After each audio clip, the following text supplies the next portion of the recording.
Salut à tous, c'est Léo. Aujourd'hui on se retrouve pour une nouvelle vidéo dans laquelle on va s'intéresser à l'outil Core. Donc c'est une plateforme qui va vous permettre de développer des jeux assez facilement. Vous allez voir, c'est beaucoup plus facile que des outils qui existent déjà. Elle a été développée par Manticore Game et elle est basée sur le moteur de jeu Unreal Engine qui a été développé lui-même par Epic Games, qui est le créateur de Fortnite. Je pense que je vous ne l'apprends pas. Et voilà, donc on va s'intéresser à cet outil. Vous allez voir qu'il est vraiment inspiré de l'univers de Fortnite. Vous allez voir, donc on va se rendre déjà sur le site.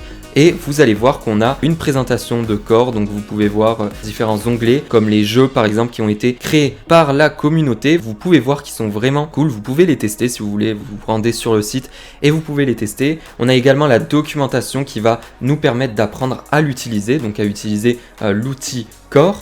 On a leur serveur Discord et un onglet Discovery, donc ça c'est pour avoir les actualités sur le moteur. Donc nous, ce qui va nous intéresser, c'est d'utiliser le moteur. Je vous conseille vraiment d'aller tester les jeux qui ont été faits avec cet outil. Vous allez voir, il y a des jeux assez cool. Donc j'ai téléchargé Core et vous pouvez voir que là, on a l'interface avec deux onglets qui sont très intéressants, qui sont les plus importants de cette plateforme. Donc on a l'onglet Create qui va nous permettre de créer les jeux et on a la plateforme, donc l'onglet Caractère qui va nous permettre de créer les personnages qui seront dans nos jeux vidéo. Donc vous pouvez voir vraiment que c'est assez ressemblant à Fortnite, mais ça vous verrez par la suite. Déjà on va commencer par créer un jeu dans l'onglet Create et on va cliquer sur Create New.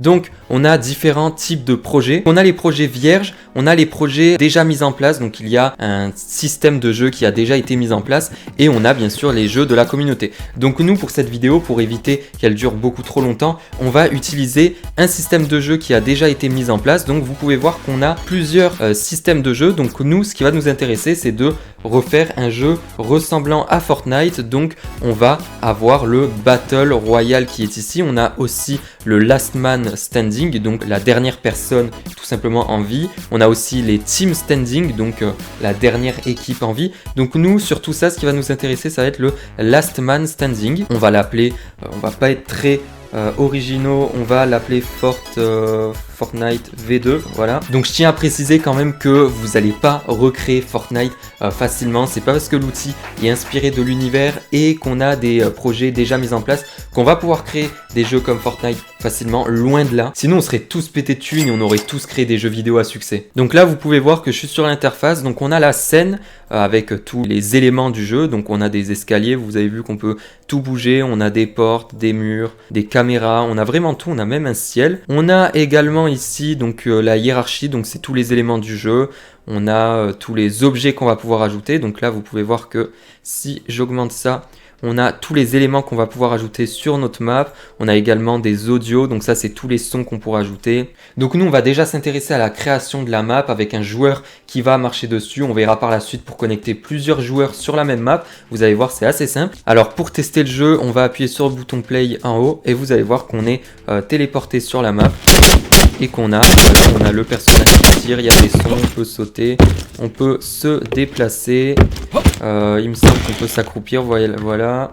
Donc on a déjà pas mal de choses mises en place, mais nous, on va tout supprimer et on va repartir de zéro avec un terrain complet. Donc vous pouvez dire adieu à ce joli terrain, go! Voilà, il n'y a plus rien. J'ai été un peu trop vite, je crois que j'en ai trop supprimé. Donc on va voilà, supprimer les murs, on va supprimer le sol, les portes. C'est l'environnement, voilà, on va pas le supprimer parce qu'il y a le ciel, il y a le soleil, donc pour faire la lumière dans le jeu. Par contre, on va supprimer ça et ça. Donc voilà. Donc là, vous pouvez voir qu'on a un gros terrain qui s'est généré avec des montagnes sur le côté, une zone plate dans laquelle on va pouvoir créer notre map. Donc on va tester. Ah ouais, je tombe d'assez haut là. Donc voilà, donc vous pouvez voir, bon, on a la map assez simple. Voilà, maintenant on va essayer d'ajouter du décor, donc peut-être de l'herbe au sol. On va essayer de générer quelque chose d'assez cool. Alors là, pour les terrains, vous pouvez voir qu'on a foliage. On va créer un new terrain. Et là, vous voyez qu'il y a tout qui s'est généré. Et vous pouvez même voir qu'il y a de la roche qui est restée. Ça fait un peu naturel. Et je trouve ça assez cool. Donc vous voyez qu'en appuyant sur un simple bouton, on a tout ça qui s'est généré. Donc je trouve ça vraiment puissant. Donc là, on a également un outil qui va nous permettre de sculpter notre terrain. Donc vous voyez que plus on monte, plus il y a de la roche qui va apparaître, donc ça fait assez naturel également. Donc on peut aussi creuser dans le terrain, donc vous voyez qu'on peut faire pas mal de choses au niveau, pour sculpter les terrains. Et là on peut aussi peindre, donc ça c'est super cool aussi pour faire différentes zones dans la map. Donc là j'ai choisi la terre, on a également, donc ça je sais pas du tout ce que c'est. Ça doit être de la neige. On a quoi? Ça fait un terrain un peu de sable. Là on a la terre. Et là on a l'herbe. Donc je trouve ça assez cool. Donc on a aussi un autre truc. Donc je sais pas du tout ce que c'est. On va tester. On va se mettre dans le jeu. J'ai l'impression que c'est de l'eau en fait. Ouais, ça brille en fait. C'est de l'eau, j'ai bien l'impression. Ouais, c'est pour faire un terrain humide. Donc ça c'est assez cool aussi. Donc là je viens de voir qu'ils avaient intégré un système assez intéressant. Donc ça va être un système qui va permettre de créer une espèce de nature, donc un feuillage, mais aléatoirement. Donc par exemple, ici on vient sélectionner, donc on va sélectionner ça, une espèce de buisson. On va faire down, vous avez vu? Automatiquement, ça s'est créé. Donc si on va dans le jeu, il y a automatiquement des buissons qui sont ajoutés dans le jeu, donc ça évite de les mettre à la main et ça fait un peu plus naturel, ça fait aléatoire, donc ça, je trouve ça plutôt cool. Donc je vais creuser ici, alors je vais aller un peu plus fort. Donc voilà, donc là j'ai enlevé les buissons, donc maintenant on va creuser un trou, voilà. Donc là ça fait un assez gros trou, mais au moins on aura la place de mettre l'eau. Alors maintenant on va devoir chercher un cube dans la liste, donc je sais pas du tout où on pourra avoir ça, dans Basic Shape je suppose. Et voilà, on va prendre un cube, donc on va prendre un tout simple.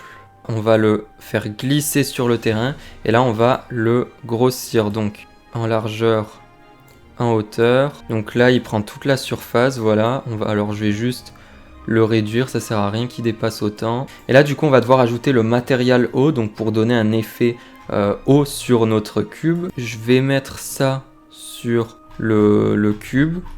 Donc j'ai l'impression qu'il y a un petit problème, donc on va tester. Ah voilà, vous voyez que quand on marche dessus, on a des traces de pas en fait dans l'eau. On va la monter un peu encore. Voilà, par contre j'aime pas trop l'effet eau qu'on lui a ajouté.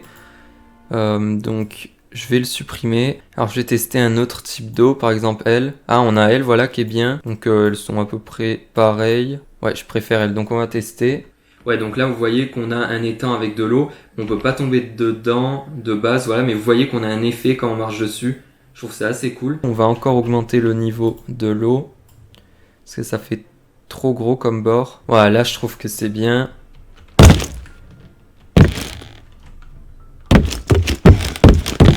Donc là sur le bord on va rajouter un peu de sable, enfin de la terre plutôt, où on va voir le sable ce que ça donne. Voilà, là c'est plutôt bien. Bon là ce que je vais faire c'est que je vais m'occuper du décor du terrain. Ça va prendre assez de temps, vous voyez il est assez grand le terrain. Mais voilà, je vais tout vous mettre en accéléré, on se retrouve juste après.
Donc alors là j'ai terminé le terrain, donc j'ai pas tout fait, ça aurait mis beaucoup trop de temps. Vous pouvez voir qu'il y a une grosse surface vide par là-bas. Sauf que voilà, j'ai rempli un petit peu cet endroit, j'ai mis quelques maisons, c'est vraiment juste pour faire le test, j'ai mis une route. On va se connecter avec mon autre ordinateur juste après pour tester le mode en ligne. Et voilà, je pouvais pas tout faire, ça aurait pris beaucoup trop de temps. Surtout que je suis pas le pro en level design, donc ça aurait vraiment pas été très joli. Là voilà, on a ça pour l'instant. Donc je vais vous montrer ce que ça donne. Donc là on a le personnage qui bouge, qui peut tirer. On a les maisons dans lesquelles on peut rentrer. Voilà, j'ai mis quelques caisses pour qu'on puisse se cacher quand on est plusieurs à jouer. Les spawn points, donc les points d'apparition, ils vont être dans les maisons, donc on atterrira dans les maisons. Donc on a également un système de chat, donc là vous pouvez voir qu'on peut envoyer un message et les autres le recevront.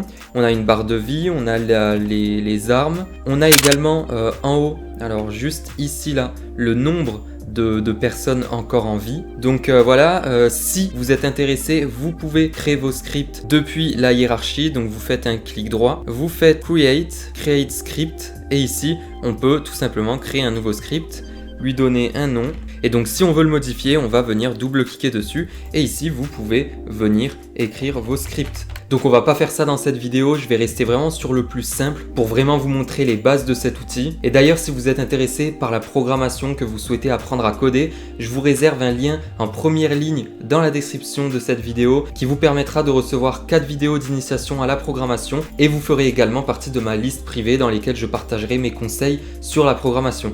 Donc je vais publier le jeu, je vais lui donner un nom, donc je vais le sauvegarder. Il faut que je lui donne un nom, donc je vais mettre Fortnite V2, c'est vraiment pour le test. Je vais le garder en privé ce jeu, je vais pas le mettre en public sur le store de Core. Donc je vais copier le lien et je vais me l'envoyer sur mon autre ordinateur pour que je puisse le tester. Donc alors je vais prendre mon autre ordinateur, donc juste ici. Voilà, je vais prendre mon ordinateur portable.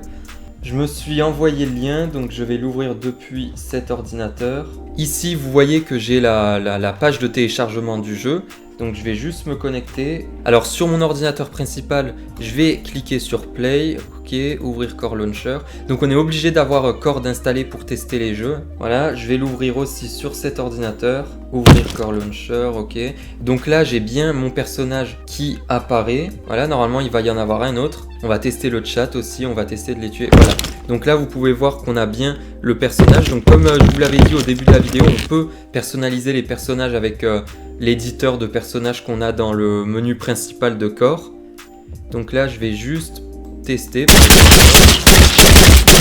Voilà, vous pouvez voir que on a bien terminé la partie. J'ai gagné ici, donc là ça recommence une partie. Je vais par exemple envoyer un message dans le chat, donc salut. Ici on reçoit bien salut, donc si je le fais ici aussi. Hop. Voilà, donc on a les différents personnages du jeu. Donc si d'ici je lui tire dessus. C'est très dur, je suis avec le... Voilà, donc vous voyez que là on est en ligne. Mais voilà, vous pouvez voir qu'en moins d'une heure j'ai fait quelque chose qu'on peut jouer. Voilà, on est plusieurs dans la partie. On peut inviter nos amis, on peut être vraiment beaucoup. J'ai pas vu à combien on peut être maximum. Et voilà, vous pouvez vraiment vous entraîner. Et d'ailleurs, je vous donne le défi de faire votre propre jeu avec Core. Le lien de Core sera dans la description. Et n'hésitez pas à m'envoyer les résultats de vos jeux vidéo sur Instagram. Donc mon Instagram, il s'affiche quelque part sur l'écran. Il y a aussi le lien dans la description. Donc je vous invite vraiment à m'envoyer les résultats de vos jeux. Ça me ferait vraiment plaisir de pouvoir vous donner mon avis. Donc c'est déjà la fin de cette vidéo. Merci de l'avoir regardée. N'hésitez pas à liker si la vidéo vous a plu, à vous abonner pour ne pas rater mes prochaines vidéos. Et on se retrouve dans la prochaine vidéo. Ciao, c'était Léo. Merci.